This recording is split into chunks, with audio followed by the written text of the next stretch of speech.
પણ કયા એવા 5 ગુણ પ્રભુ શ્રી રામના તમને લાગે છે કે દરેક વ્યક્તિએ પોતાના જીવનમાં તો અપનાવવા જ જોઈએ?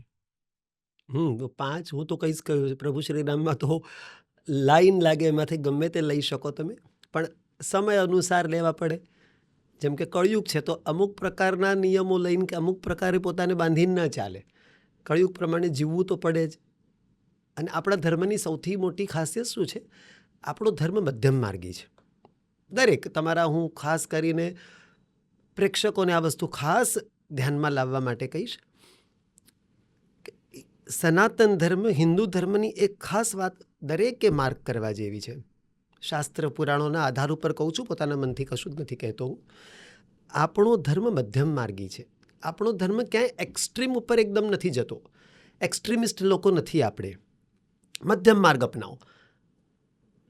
અમે લોકોએ ભલે લગ્ન ના કર્યા કે અમે સંન્યાસ માર્ગમાં ગયા, પણ શાસ્ત્રમાં એવું ક્યાંય વર્ણન નથી કે ભાઈ તમારે પરમાત્માને પ્રાપ્ત કરવા છે તો લગ્ન ન જ કરવા. મધ્યમ માર્ગ તમે અપનાવી શકો. સંસારમાં રહીને પણ પ્રભુને તમે પ્રાપ્ત કરી શકો. એના માટે તમારે સંન્યાસ જ લઈ લેવો એવું જરૂરી નથી.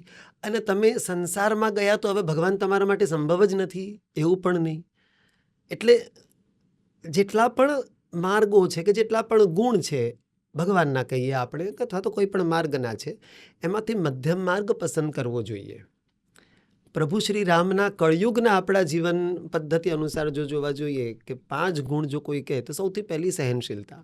સહનશીલતા હોવી જ જોઈએ.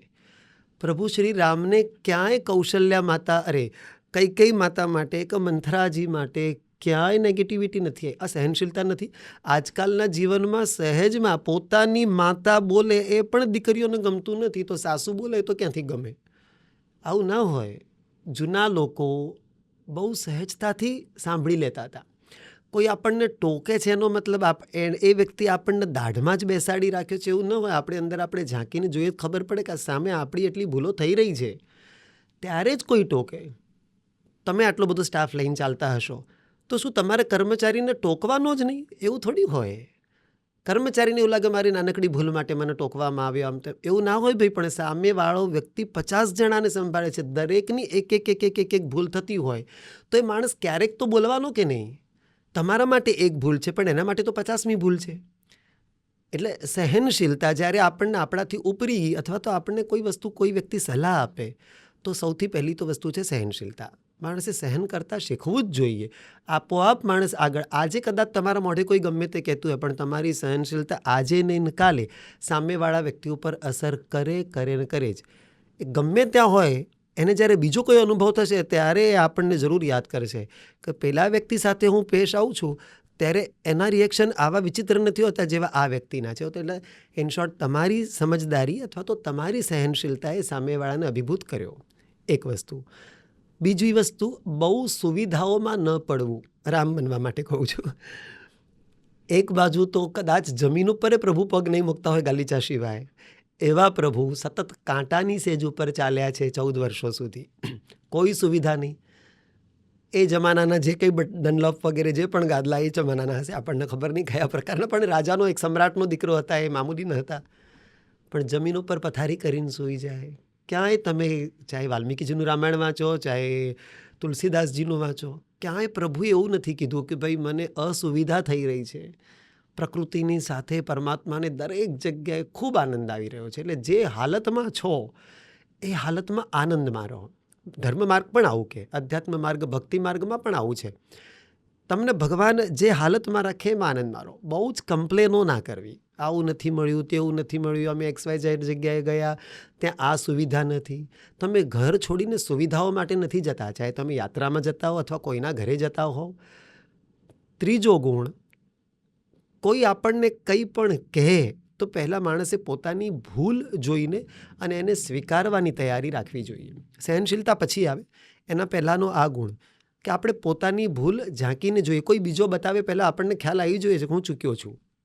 બહુ મોટો ગુણ છે આ.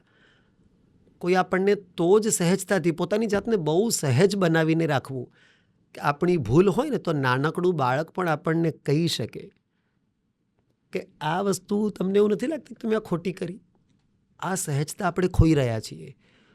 મોટેરાઓ પોતાની જાતને એટલા બધા મોટા બનાવીને રાખ્યા છે કે એમના મોઢે કોઈ પણ વસ્તુ સત્ય કહેવાની જ નહીં. હું પોતે ધર્મ માર્ગમાં છું, મારો પોતાનો માર્ગ સંપૂર્ણપણે ગુરુ શિષ્ય પરંપરામાં ચાલી રહ્યો છે. પણ આજની તારીખમાં પણ તમે મારા કોઈ પણ શિષ્યને તમે આ વસ્તુ પૂછી શકો, કારણ કે અમારા ગુરુજી દ્વારા જ આ પરંપરાની અંદર આ વસ્તુનું ખાસ એનું અનુસરણ કરવા માટે કહેવામાં આવે છે. ગલતી તો હોગી તો દંડ તો ભુગतना ही पड़ेगा, लेकिन सबसे पहले ये देखो कि तुम गलत हो. अपने आप को ये मानना सीखो. और जब गलती है तो गलती में उम्र मायने नहीं रखती. तुम गलत हो तो तुमसे छोटा भी उस गलती की तरफ तुम्हारी उंगली करेगा कि आप गलत हो, और उसको सहजता से स्वीकार करो कि भाई इंसान हूँ, मुझसे भी गलती हो सकती है. મૂળમાં કેવું થાય છે ભાઈ કે આ વસ્તુ સ્વીકારવા માટે બહુ મોટું મન જોઈએ.